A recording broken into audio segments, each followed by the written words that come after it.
Pokemon has tons of spin-off games, some better, some not so good, but I love it when a franchise just tries to do anything, except if they just try cash grab after cash grab. The Pokemon franchise is not a stranger to just putting Pokemon into any other kind of other genre.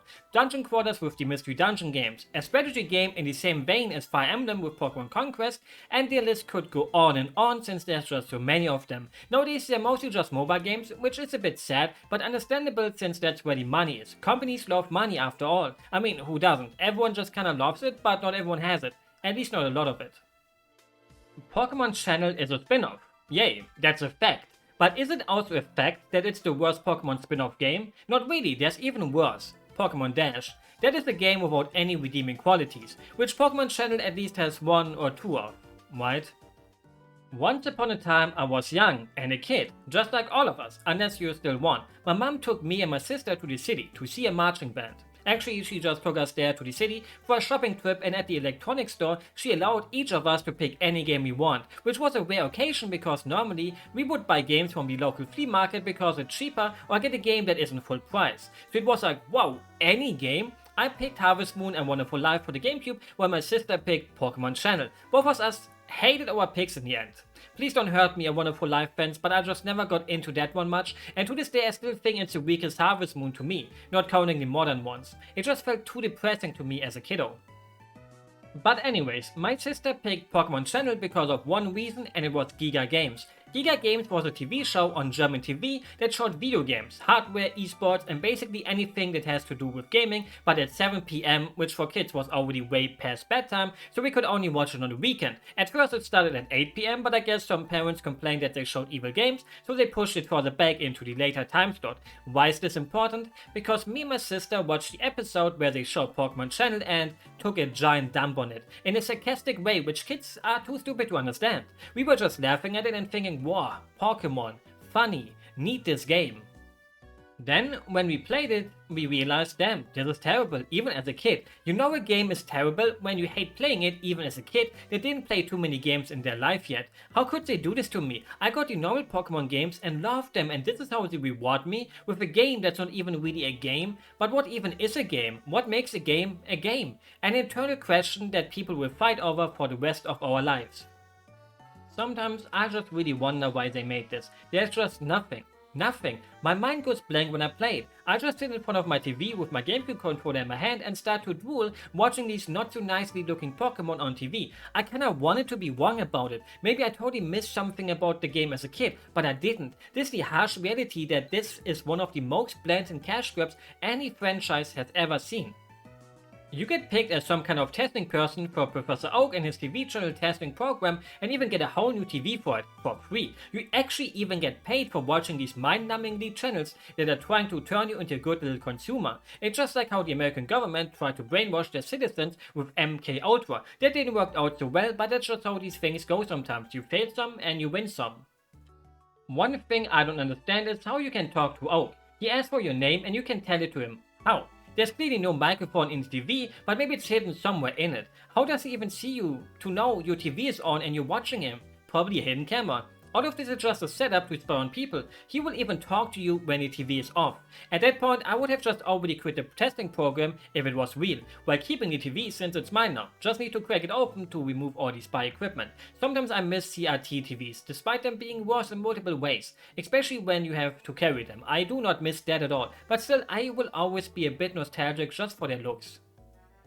Now you get to watch anime, which is the only saving grace of the game. If there would be more than just one episode of the Pikachu Bros. This was the only time I actually had some kind of fun with the game as a kid, and even that got robbed from me now. I thought the Pikachu Bros episode was funny and cool, but seeing it as an adult just made me think, yeah, I'm too old for this.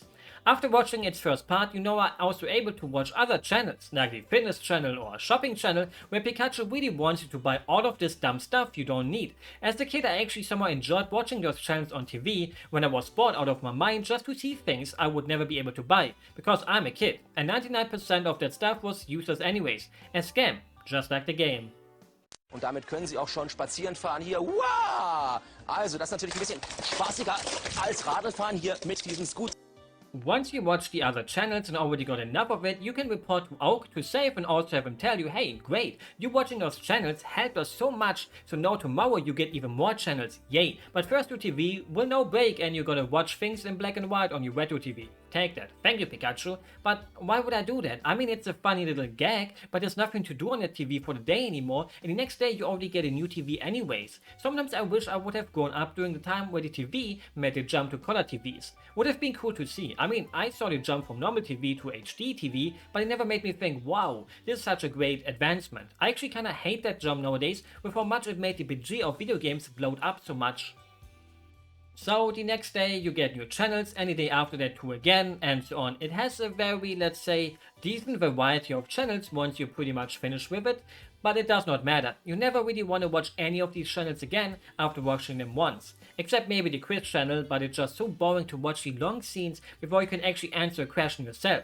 You will just sit there and groan about how many other better things you could be doing with your time and your life, like complaining about the game.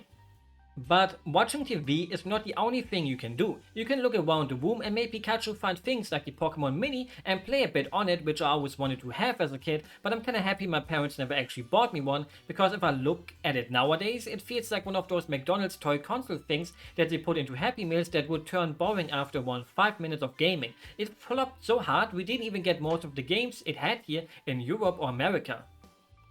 You can also go into your yard and plant flowers, or look around, or wait for bus cards to appear in the shopping channel so you can go to the beach or forest or snow. Wow, I love snow. I wish we still had snow, with there being absolutely nothing to do either really. These bus cards only cost 10 pocket dollars and are for a lifetime. How? That's an actual steal. Imagine if they would be that cheap in real life. The pollution would drop by 80% and the death would go down too, because cars don't hit people anymore since there's less cars. That's how the math works, don't question me. It does have some charm here and there, like look at Pikachu writing fan mail for Kecleon since he has his own concert together with Jigglypuff. Their singing is terrible though, so I wanted to whip the letter from Pikachu before they could give it to Kecleon, but that would be mean, and I don't do mean things. Only sometimes.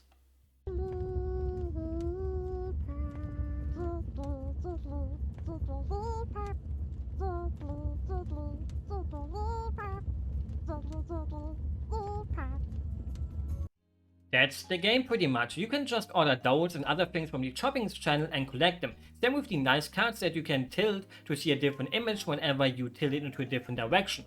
You get these by talking to Pokemon and you have to answer a question, and then they are like, hey, great, you answered my question. Here's a nice card. Yippee, a nice card from any Pokemon you talk to. If you can answer the question, which most of the time I could, sometimes I couldn't, because I'm not the biggest Pokemon freak, geek, nerd, whatever you want to call it. I still remember that I had some of these as a kiddo, these cards, but I don't know if they were Pokemon or Digimon, or from some other kind of anime like Monster Ranger. I just know that I had a few of these cards. Compare this to Hey Pikachu. I'm not gonna sit down here and try to pretend that Hey Pikachu is a masterpiece. The voice commands are pretty damn hard to get through to Pikachu and his big cheeks, but at least that felt like an actual game. And it had way more charm and heart than anything you can find in Pokemon Channel. I always wondered why they stepped so hard onto the back pedal instead of the gas pedal. Instead of driving forwards to turn that into a better game, to create an actual Pokemon racing simulator kind of game, they just ripped it all away and sold Pokemon Channel instead. Hey, you can watch TV with your Pikachu now, or plant seeds and watch him water them. And like, yeah, look at the clock together. I'm sure it's fun, isn't it? His animations and stuff is cute, but there's nothing to do with him. You can pet him and watch him and throw catchy and play catchy and fish, and there's just nothing really that makes you think I'm building a connection with him. He's also getting friendly with you way too quickly. He's not even afraid of you. He's like, oh, I want to watch TV, and then he gets tiny little bitsy maddies at you for not watching TV. But it doesn't matter. Nothing that you do matters. The GameCube microphone didn't yet exist at the point when Pokemon Channel released, but around a year later it came out with Mario Party 6, and I wonder if they just never thought, hey, Nintendo got a microphone coming out soon, maybe we should wait a bit and rework our game to make it also work with it. Nah, too much work, let's just push this one out. Or maybe they didn't even know Nintendo was cooking up a microphone for the GameCube. We will never know unless they ever make another game like this and maybe talk a bit about the past. I doubt it though. Even though this kind of game has so much potential, imagine if you could raise your own Pokemon like this, with voice commands, actual cute graphics, having things to do. Basically Hey Pikachu but in better, bigger, and with a few Pokemon you can choose from, which would be the biggest problem. I can already see it. People complaining that Generation 6 only got like 5 Pokemon to choose from, while Generation 1 gets 20 or something.